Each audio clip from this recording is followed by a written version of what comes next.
Ashley will take your office. You can finally focus on the house. Maybe bake something instead of policing everyone." The expensive leather of my boardroom chair let out a sharp creak as Ashley slid into the seat right next to my husband. Her sweet, heavy floral perfume drifted across the mahogany table, mixing with the sharp scent of the burnt coffee sitting in my mug. A smattering of weak applause rippled through the room, then died into a heavy silence. Trevor Clark, the chief executive officer and the man I married 9 years ago, stood closer to his new managing director than professional boundaries allowed. I am 35 years old, and I spent the last 8 years building the compliance department of Clark Risk Partners from the ground up. As the chief compliance officer and the designated responsible licensed producer, my name and my licenses kept this agency legally operational. I looked down at my hands. A thin paper cut on my thumb throbbed against the edge of my legal pad. "Have you notified the carriers that the responsible licensed producer has been replaced?" I asked. My voice did not shake. Trevor laughed, a dismissive sound that bounced off the glass walls. "It is just paperwork, Morgan. Ashley can handle it." I glanced at the end of the long table. Diane, his mother, and the chairman of the board sat perfectly still. She smoothed a crease in her blazer and refused to meet my eyes. The woman who had called me her daughter for nearly a decade had chosen her side. The meeting adjourned, and Ashley followed me into my office before the heavy door even clicked shut. She immediately unpacked a silver-framed photograph of her and Trevor, placing it dead center on my desk. "Just leave your passwords and the renewal calendar," Ashley said, running a manicured finger over my keyboard. "I can take care of anything complicated." My monitor flared to life from the slight movement. A commercial insurance certificate was open on the screen, actively running under my specific user account.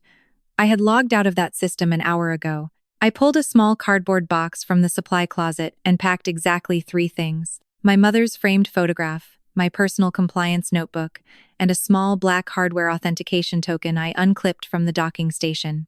I left the manuals, the client files, and every piece of company property behind. Trevor walked in and leaned against the doorframe, watching me drop the black plastic square into my purse. "You are really taking that?" he asked, smirking. "It is an outdated piece of junk. We are moving everything to the cloud anyway. Then you will not miss it," I said. The stiff edge of the cardboard box dug a sharp line into my palm as I lifted it. I made it to the hallway before Trevor caught my elbow. His grip was tight, urgent. "Morgan, you are not really fired," he said, his tone dropping into that persuasive cadence he used to close million-dollar deals. "You are just stepping back. You can still help Ashley from home, behind the scenes, with my current title, salary, and carrier authority." The CEO sighed, exasperated. "We are husband and wife. We do not need to keep score." The entire picture snapped into focus. The man I married wanted his mistress sitting in the executive chair, but he needed me holding the legal liability. I carried my box to the elevator, walked out to my car, and drove away from the building that bore my last name. I did not go home. Instead, I pulled into a quiet grocery store parking lot and opened my laptop on the passenger seat. Working quickly, I drafted 4 separate emails: 1 resignation notice, 1 formal withdrawal of my responsible producer status, and a strict credential misuse alert requesting an immediate preservation of all system logs. I sent them directly to Elena Brooks, the independent board counsel, and copied Diane, our IT vendor, and my primary carrier contacts. I did not accuse anyone of a crime. I stated only the facts and the exact time of my departure. My phone vibrated against the center console before I could even close the laptop. A text message glowed on the screen from Lucas Reed, our primary carrier relationship manager. He wanted to know why Clark Risk Partners had just issued a massive binder confirmation using my unique producer credentials. The timestamp on the issued document was exactly 20 minutes after I walked out of the building. I looked down at the black hardware token resting silently in the palm of my hand. Someone was actively signing my name inside that office, and my husband had made sure I was miles away when it happened. For 48 hours, my phone sat completely dead inside a kitchen drawer. Thursday morning, the dark screen flared to life with 114 missed calls. The device vibrated violently across the granite counter until my coffee cup rattled.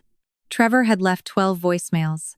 The chief executive shifted wildly between ordering me back to the office, begging for my help, and threatening a massive lawsuit. Ashley left a message filled with frantic tears, blaming me for her frozen sales accounts. An underwriting assistant named Sarah left a quiet, terrifying question about whether she still had a job to pay her rent. Instead of calling my husband, I dialed Elena Brooks.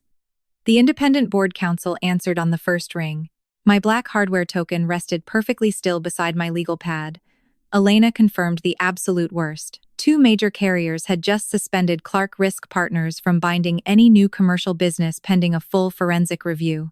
The attorney asked, her tone incredibly measured, if I had taken any client data when I packed my box. Telling the truth was remarkably easy. I brought home my mother's photograph, my personal notebook, and my physical token. Trevor and I married in 2016. 1 year later, in 2017, I stepped into his family business full-time. 8 years of my life went into building their entire compliance calendar from nothing. My charismatic husband smiled for glossy photographs holding industry production awards. Meanwhile, I stayed at my desk until midnight, verifying that the policies he aggressively sold actually matched the coverage the carriers legally approved. Elena brought our conversation back to the confidential memo I sent Diane just hours before my public firing. The real trouble started 5 days before that humiliating boardroom meeting. A loyal client called regarding a coverage limit I had never seen or approved. Comparing the issued agency certificate to the official carrier portal revealed a glaring discrepancy. The effective dates simply did not match. Digging deeper into the system access logs, I found a coverage approval entered under my specific user profile. At the exact time of that digital entry, I was attending an industry seminar 3 states away. Elena stated that Trevor stripping my title immediately after I sent that preservation memo looked exactly like illegal retaliation. Then the attorney took a sharp breath.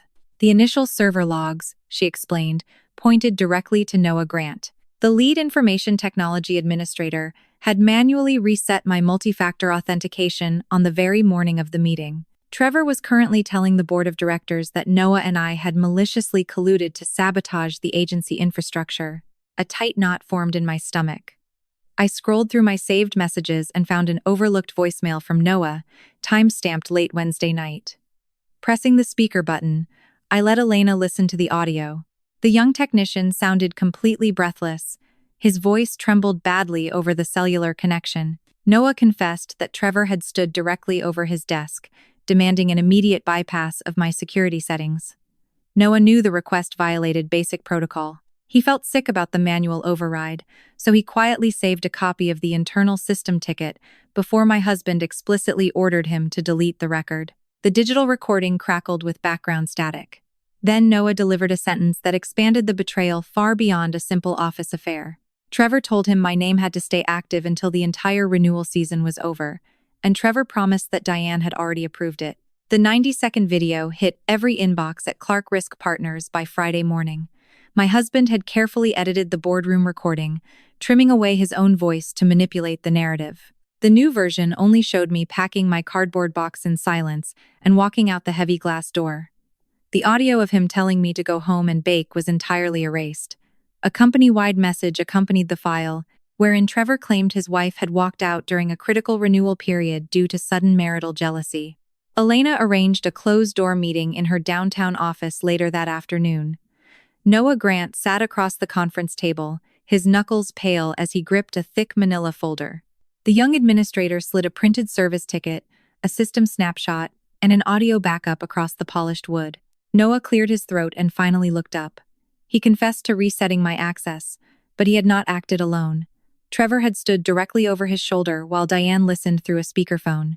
Noah had a young daughter with severe asthma, and the chief executive had heavily implied that losing his job meant losing his family health insurance. He felt sick about it, so he quietly saved the evidence. The printed ticket detailed a temporary executive override specifically requested for my user profile. Right below that entry, a second note originated from Diane's administrative account. Her message explicitly ordered the technology department to close the active ticket and remove all internal comments. Noah had exported a pristine copy before executing the deletion command. My phone buzzed against the table before we even finished reading. Trevor had just issued another staff update. The new email declared that a rogue information technology employee had manipulated our servers without authorization. Noah was officially suspended. My husband was testing how easily he could sacrifice a lower-level worker before attempting to completely destroy me. The following morning, Diane requested a meeting at a quiet corner cafe. The chairman of the board stirred her Earl Grey tea, the silver spoon clinking softly against the fine porcelain. She did not raise her voice or show an ounce of anger. She simply slid a thick severance agreement across the small marble table.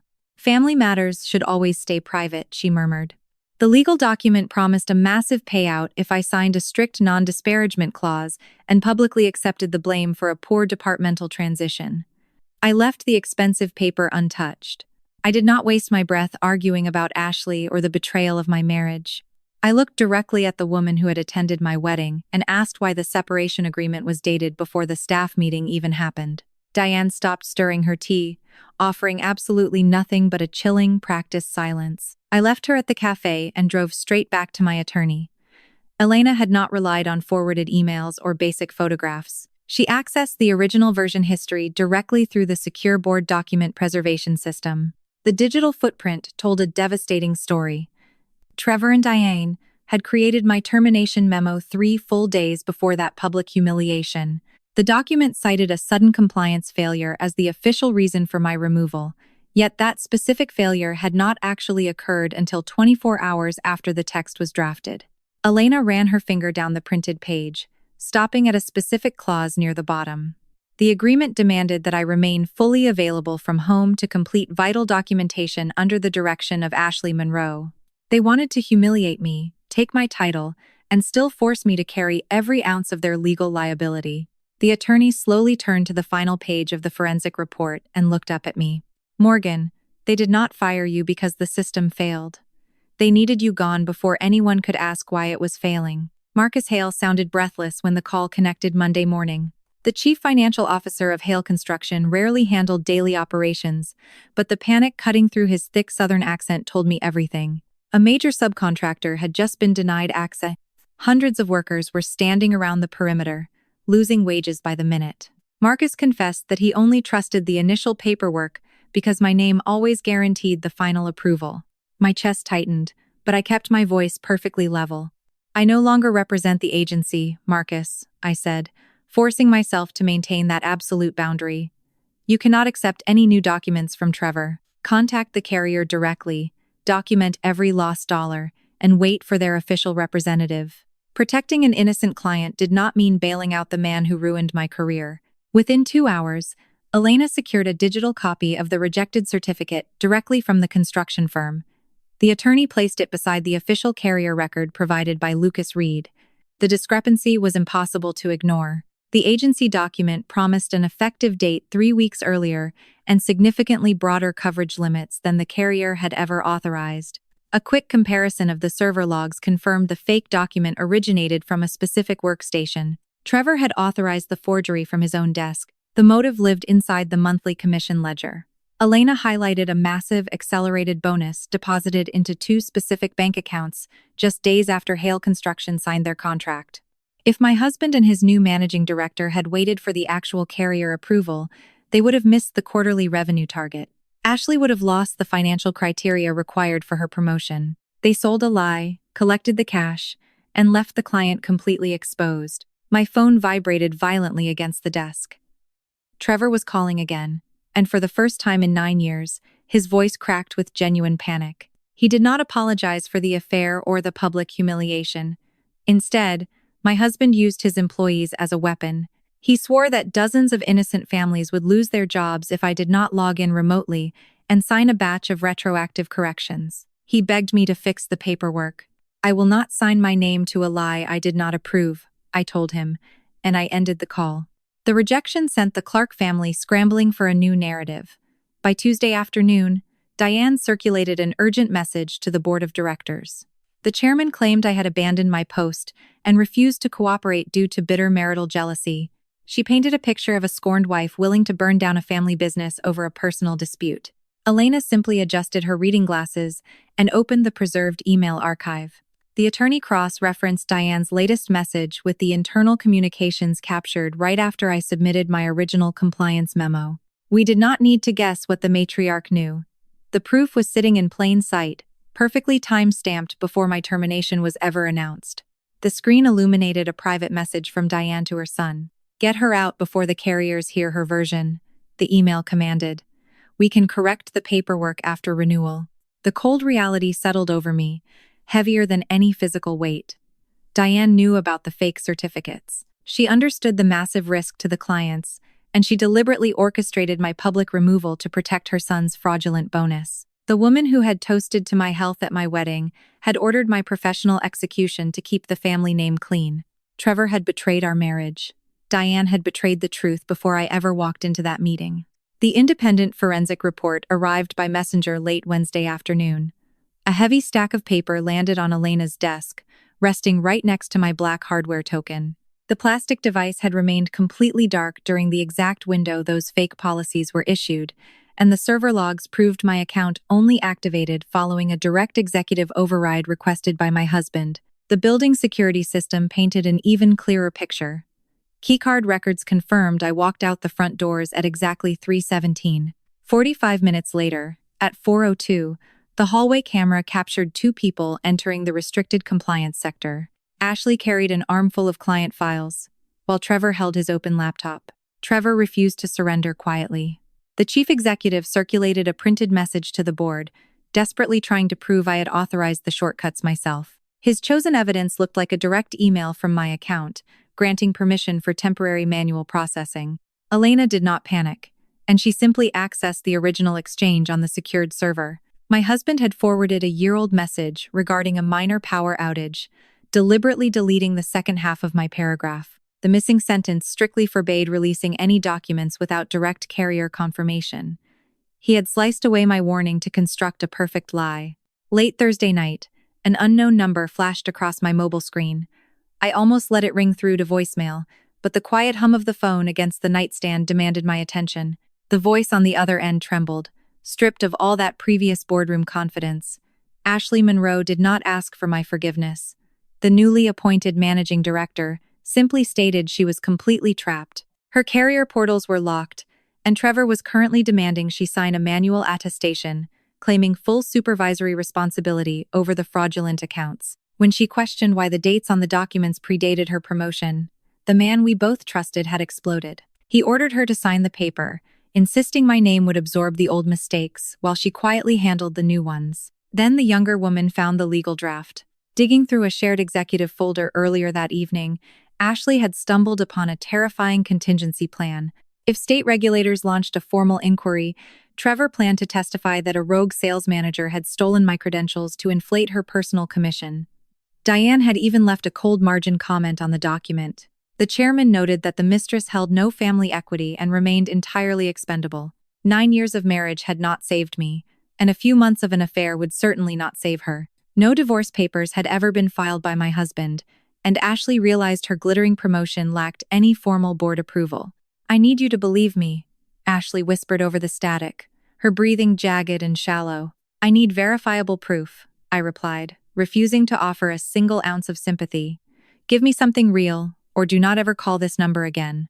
A sharp intake of breath echoed through the receiver. Ashley read the exact file name of the legal draft, followed by the devastating first sentence identifying her as a rogue employee acting without executive knowledge. My husband had never intended to build a permanent future with the woman who took my desk. He simply needed a fresh shield when his first one refused to absorb the impact. "There is a recording, Morgan," Ashley said, her voice dropping to a harsh, desperate whisper. "In it, Trevor says your name can carry the bad files after you are gone. We met on neutral ground." Elena sat at the head of a polished oak table, her yellow legal pad ready and waiting. Ashley Monroe arrived 10 minutes late, gripping an old cellular phone like a physical lifeline. The new managing director looked nothing like the confident executive who had taken my chair just days ago. Her mascara was severely smudged, and a frantic string of excuses spilled out before she even sat down. The younger woman claimed Trevor had sworn our 9-year marriage was already dead, insisting that I no longer cared about my compliance career. I let the tears fall without offering a single tissue, and I refused to debate who truly loved my husband. This meeting was never about fighting over a man. My voice stayed perfectly level as I demanded the actual facts. I asked exactly what documents the sales manager had signed, what she knew about the forged dates, and how much bonus money had landed in her personal bank account. That sharp shift in focus stripped away her ability to play the romantic victim, forcing her to confront the legal reality of her actions. Trembling fingers finally unlocked the backup device. Ashley slid the cracked screen across the table, revealing a long thread of messages from the chief executive. Trevor had typed out explicit instructions to use my approval for the construction accounts, noting that the carriers trusted my name implicitly. When his mistress asked what would happen if I discovered the truth, my husband offered a chilling, calculated reply. He promised that by Friday, I would not even have a desk to sit at. The truth about the remaining paperwork finally spilled out into the quiet room. Ashley admitted she knew the insurance carriers had never approved two massive commercial certificates. She sent the false documents to the clients anyway, simply because Trevor promised to fix the back-end system after the contracts were signed. A massive bonus check cleared her account just 3 days after those files went out. I looked at the independent counsel, and Elena immediately drafted a sworn statement. We required a full, signed admission of her financial benefit and complicity before offering any kind of limited protection. A second message thread proved the public humiliation was entirely orchestrated by the family matriarch. Diane had texted Ashley late the night before the meeting, ordering the younger woman to occupy my office the exact second the announcement ended. The chairman specifically instructed her to display that framed photograph on my desk to project a clean transfer of authority to the watching staff. The older woman wanted a visual spectacle to destroy my professional credibility, knowing the gossip would distract everyone from the fraudulent paperwork. Then Ashley opened an audio file. She had secretly recorded a private conversation after growing suspicious about her lack of actual equity in the firm. The playback filled the conference room with a sickening familiarity. Trevor spoke in a calm, measured tone, explaining exactly how the entire scheme would work. My responsible producer status would automatically absorb the liability for every bad file, while Ashley only needed to maintain her high sales numbers until the entire renewal period successfully closed. Another voice echoed from the tiny speaker, sharp and demanding. Diane asked her son what would happen if I decided to fight back and demand an independent audit. Trevor laughed, a dark, relaxed sound that made my chest tighten. Once Morgan is gone, her name can carry the bad files. Everyone will believe the bitter wife did it. I stepped back into the exact room where my career had been publicly dismantled just days prior. The heavy mahogany table looked identical, but the seating arrangement had drastically shifted. Ashley Monroe did not occupy my former leather chair today. The former sales manager sat huddled near the corner alongside her personal attorney, while Trevor remained anchored at the head of the table. Diane cleared her throat, attempting to remind the gathered directors that Clark Risk Partners was ultimately a family company. Elena Brooks adjusted her reading glasses and quickly corrected the chairman. The independent counsel reminded everyone in attendance that they operated a licensed business bound by strict fiduciary duties. My husband immediately launched his practice defense. Trevor leaned forward, painting a tragic portrait of a controlling, jealous wife. The chief executive claimed I had deliberately fabricated a massive credential crisis simply to punish him for a temporary marital indiscretion. I did not raise my voice or bother defending my character against a man who lied for a living. Instead, I looked at my lawyer and asked her to start the timeline. The physical evidence spoke louder than any emotional outburst. Elena projected the security logs onto the main screen, detailing the exact minute I walked out of the building with my hardware token secured in my purse. Following that timestamp, the presentation highlighted Trevor logging into his workstation, accompanied by keycard data proving he and his mistress had entered the restricted compliance wing. The forged commercial binder was issued moments later. Every single digital footprint verified another piece of the truth. Noah Grant entered the room next. The young administrator openly admitted to resetting my system access, prompting my husband to immediately declare him a rogue employee acting alone. Noah did not argue. He simply pressed play on his phone, letting the entire board hear the voicemail where the chief executive threatened his family health insurance. Then, the technician handed over a pristine system snapshot proving Trevor had accessed the accounts immediately after the security reset. Desperation finally cracked my husband's polished facade. Trevor slammed a printed email onto the table, loudly insisting the document proved I had authorized manual processing during a brief server outage. Elena barely blinked. The attorney calmly pulled up the fully preserved archive on the screen, revealing the crucial second half of that exact paragraph. The complete message explicitly forbade any document release without direct carrier confirmation. The chief executive had deliberately sliced the text in half. Attention turned toward the corner of the room.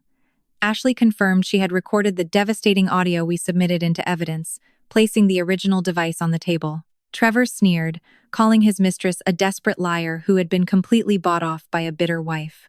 The younger woman shook her head and looked directly at the man who promised her the world. She informed the board that Trevor had already drafted a legal document framing her as a rogue employee long before I ever contacted her. Absolute silence fell over the boardroom as Elena changed the slide one final time. A private message from the chairman illuminated the screen in stark black letters. Diane had ordered her son to get me out of the building before the carriers could hear my version of events, explicitly directing a massive cover-up. Nobody moved. The air in the room grew heavy and cold. An older board member sitting near the window finally broke the tension, asking Diane if she wanted to deny writing that specific message. The matriarch looked at the glowing screen, and then she slowly turned toward her only son. I was protecting the company from him. The heavy mahogany doors of the boardroom swung open, revealing the exact space where my 9 years of marriage had effectively ended. The seating arrangement had drastically shifted since that humiliating morning. Ashley Monroe no longer occupied my former leather chair, choosing instead to huddle near the far corner alongside her personal attorney. Trevor remained anchored at the head of the long table, while Diane sat perfectly rigid to his right. Diane cleared her throat as we walked in. "We need to remember this is a family company," the chairman murmured, smoothing a crease in her tailored blazer. Elena Brooks set her briefcase down and adjusted her reading glasses. "This is a licensed business with strict fiduciary duties, Diane, and we are going to treat it as such." My husband immediately launched his practiced defense, leaning forward to paint a tragic portrait of a controlling, bitterly jealous wife. The chief executive claimed I had deliberately fabricated a massive credential crisis simply to punish him for a temporary marital indiscretion. His voice carried that familiar, persuasive cadence he used to close million-dollar deals, pleading for the board of directors to see reason. My jaw ached from clenching my teeth, but I refused to raise my voice or defend my character against a man who lied for a living. I simply looked at my lawyer. "Elena, please start the timeline," I said. Physical evidence spoke louder than any emotional outburst.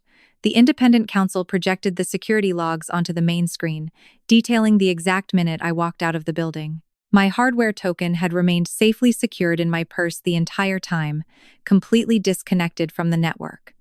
Following that precise timestamp, the presentation highlighted Trevor logging into his workstation, accompanied by keycard data, proving he and his mistress had entered the restricted compliance wing. The forged commercial binder was issued moments later, and every single digital footprint verified another piece of the truth. Noah Grant entered the room next.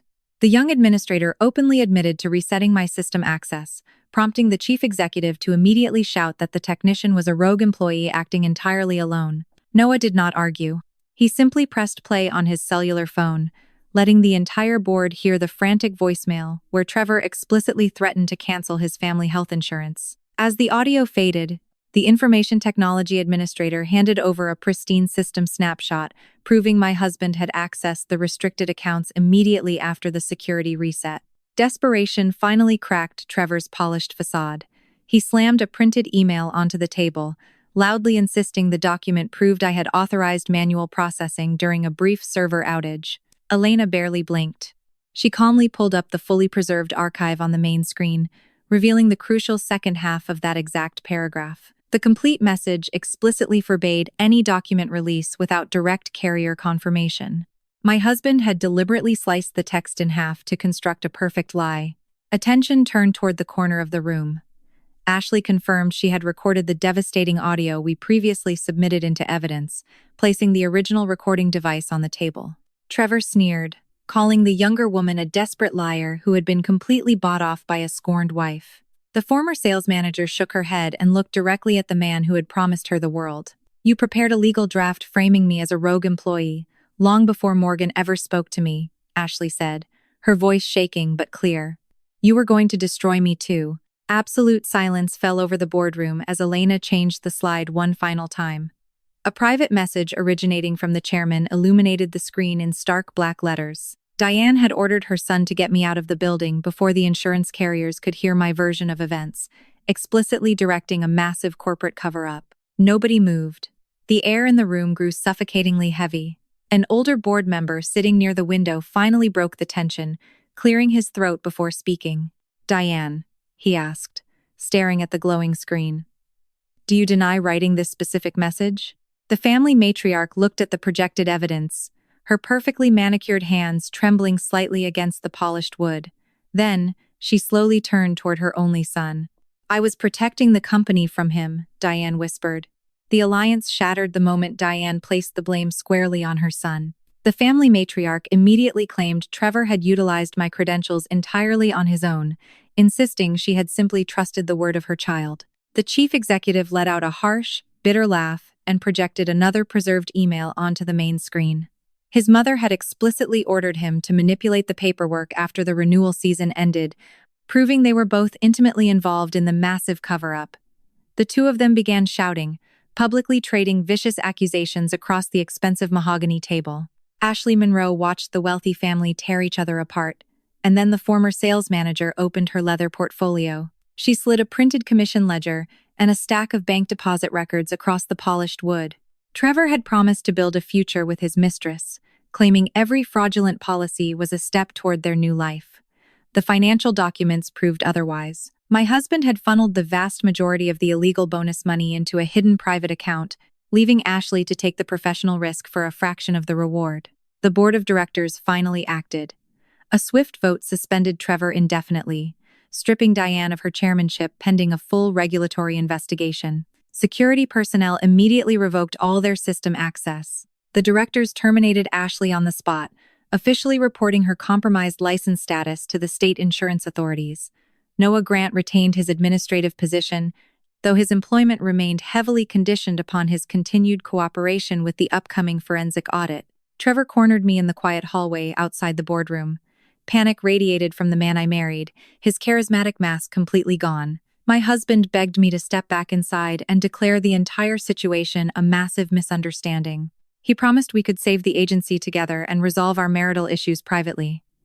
For the first time in weeks, he told me he loved me, yet he never actually apologized for forging my signature. "Love does not demand the other person carry your crimes," I told him, stepping away from his reaching hands. A small group of terrified employees waited near the elevator bank. A senior underwriter stepped forward, her voice trembling as she asked if I was coming back to run the department. Looking at their exhausted faces, I explained that I could never sit in my old chair as if this betrayal never happened. I promised to advocate for them, but I needed to speak with my attorney.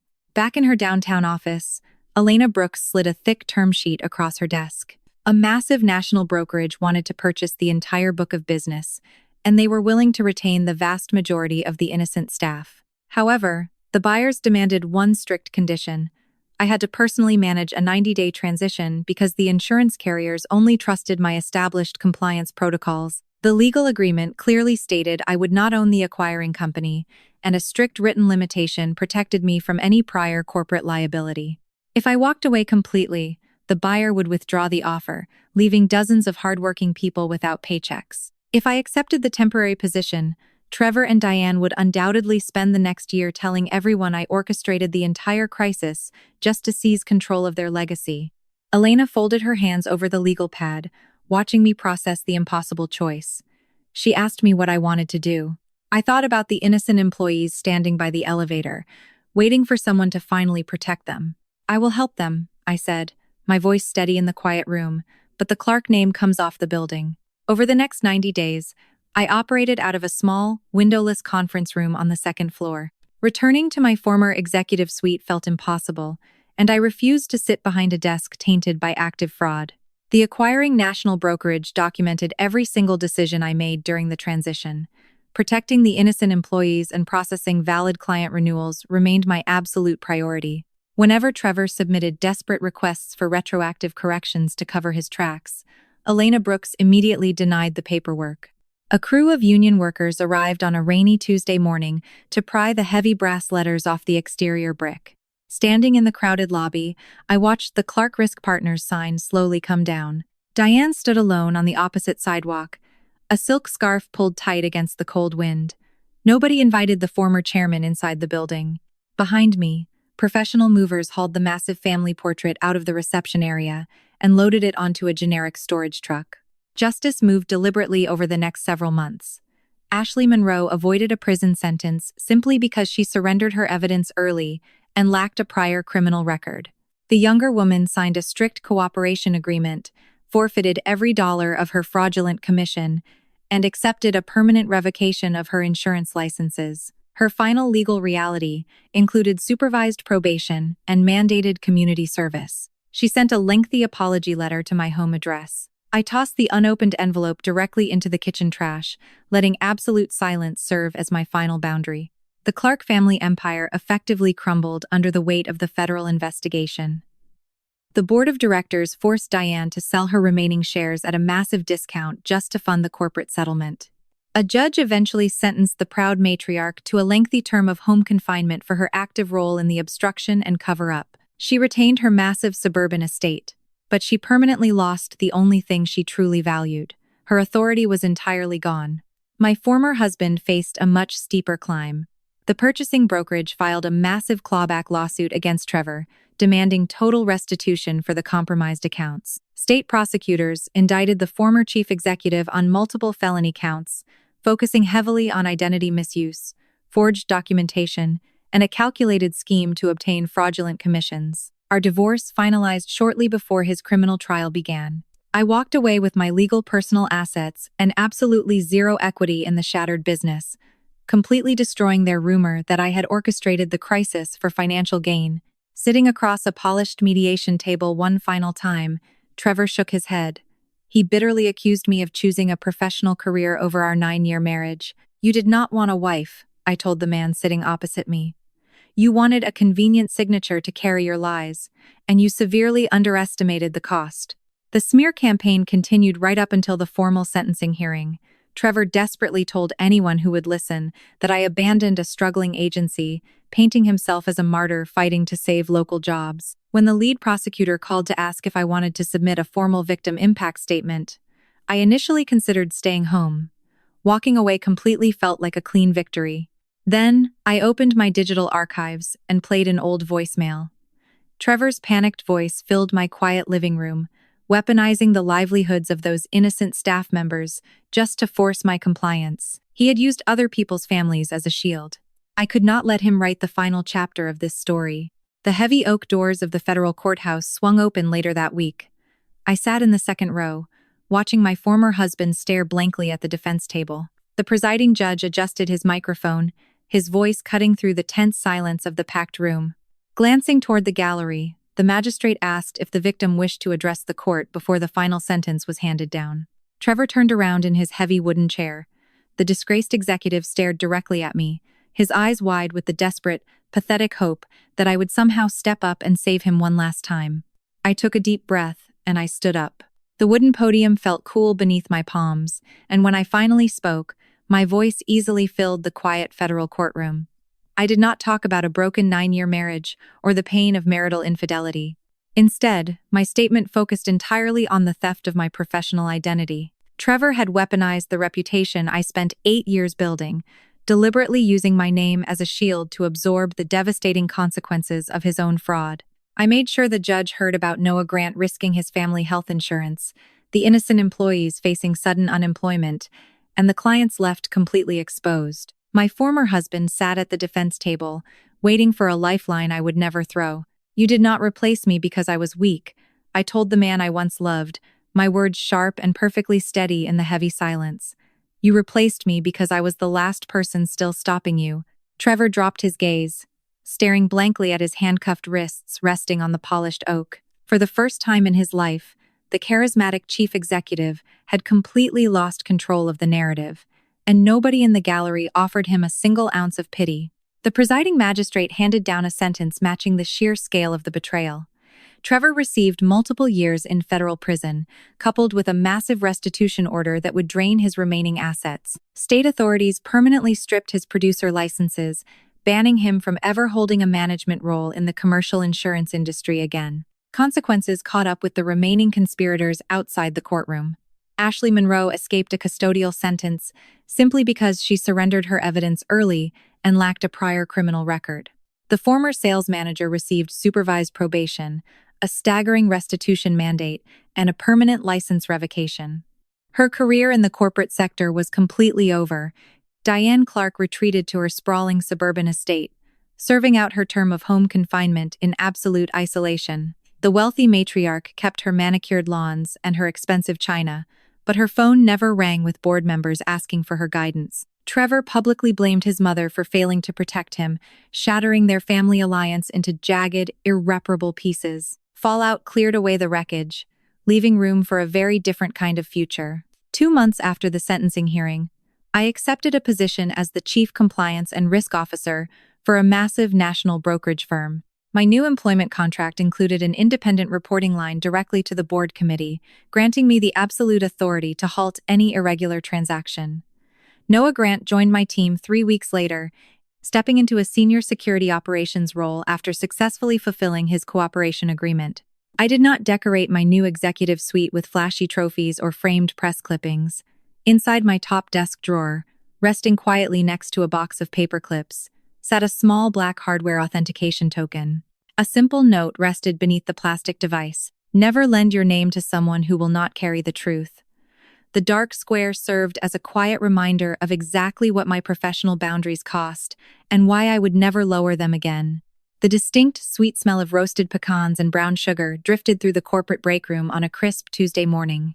My new department had just completed our first major regulatory audit with a flawless score, and I set a heavy glass pie dish on the counter.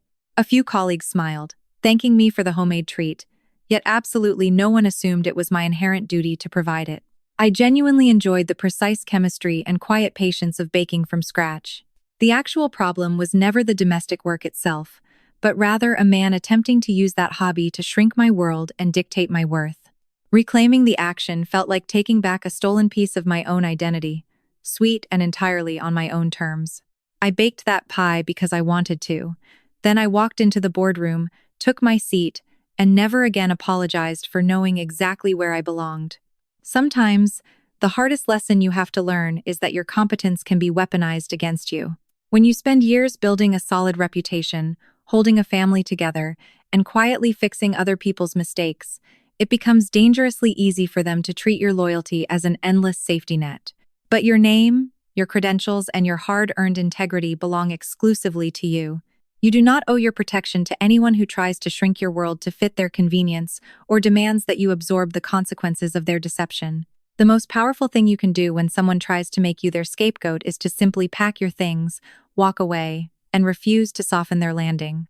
Let the evidence speak, let the systems work, and let the people who tried to use you face the full weight of their own destructive choices.